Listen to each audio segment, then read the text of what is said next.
24 ദേവീദേവന്മാർ പങ്കെടുക്കുന്ന ഭൂമിയിലെ ഏറ്റവും വലിയ ദേവമേളയായ ആറാട്ടുപുഴ പൂരം ശനിയാഴ്ച ആഘോഷിക്കും. ആദ്യകാലങ്ങളിൽ 108 ക്ഷേത്രങ്ങളിൽ നിന്നും എഴുന്നള്ളിപ്പ് വന്നിരുന്ന ആറാട്ടുപുഴ പൂരത്തിന് ആഘോഷങ്ങളെക്കാൾ ചടങ്ങുകൾക്കാണ് പ്രാധാന്യം. 30 മുക്കോടി ദേവകളുടെ സാന്നിധ്യമുള്ള ഈ പൂരമഹോത്സവം കാണാൻ യക്ഷ കിന്നര ഗന്ധർവാദികളും പിശാചരക്ഷോഗണങ്ങളും ആറാട്ടുപുഴ പൂരപ്പാടത്തെത്തും എന്നാണ് വിശ്വാസം.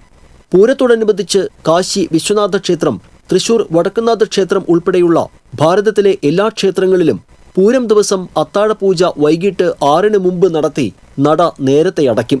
ഭൂമിയിലെ ഏറ്റവും വലിയ ദേവമേളയ്ക്ക് സാക്ഷിയാകാനും ആതിഥേയത്വം വഹിക്കാനും ശാസ്താവ് 15 ഗജവീരന്മാരുടെ അകമ്പടിയോടെ മതിൽക്കെട്ടിന് പുറത്തേക്ക് എഴുന്നള്ളുമ്പോൾ 250-ൽ പരം പ്രമുഖ വാദ്യ കലാകാരന്മാർ അവതരിപ്പിക്കുന്ന പഞ്ചാരിമേളം അകമ്പടിയാകും.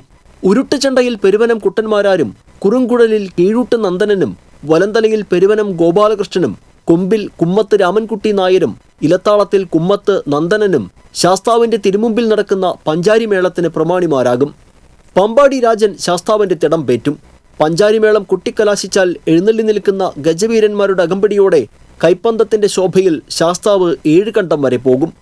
മടക്കയാത്രയിൽ ശാസ്താവ് നിലപാട് തറയിൽ ഏവർക്കും ആതിഥ്യമരുളി നിലപാട് നിൽക്കും. ചാത്തുക്കുടം ശാസ്താവിന്റെ പൂരത്തിന് ശേഷം എടക്കുന്നി ഭഗവതിയുടെ സാന്നിധ്യത്തിൽ ചാത്തുക്കുടം ശാസ്താവിന് നിലപാട് നിൽക്കാൻ ഉത്തരവാദിത്വമേൽപ്പിച്ച് ആറാട്ടുപുഴ ശാസ്താവ് ക്ഷേത്രത്തിലേക്ക് എഴുന്നള്ളും. ആറാട്ടുപുഴ ശാസ്താവ് നിലപാട് തറയിലെത്തിയാൽ ദേവീദേവന്മാരുടെ പൂരങ്ങൾ ആരംഭിക്കുകയായി. 11 മണിയോടുകൂടി തൊട്ടിപ്പാൾ ഭഗവതിയോടൊപ്പം ചാത്തുക്കുടം ശാസ്താവിന്റെ എഴുന്നള്ളിപ്പാണ് ആദ്യം. 12 മണിയോടുകൂടി എടക്കുന്നി ഭഗവതിയുടെ എഴുന്നള്ളിപ്പ് ആരംഭിക്കും. 1 മണിയോടുകൂടി അന്തിക്കാട് ചൂരക്കോട് ഭഗവതിമാർ 6 ആനകളുടെയും പഞ്ചാരിമേളത്തിന്റെയും അകമ്പടിയോടെ എഴുന്നള്ളും.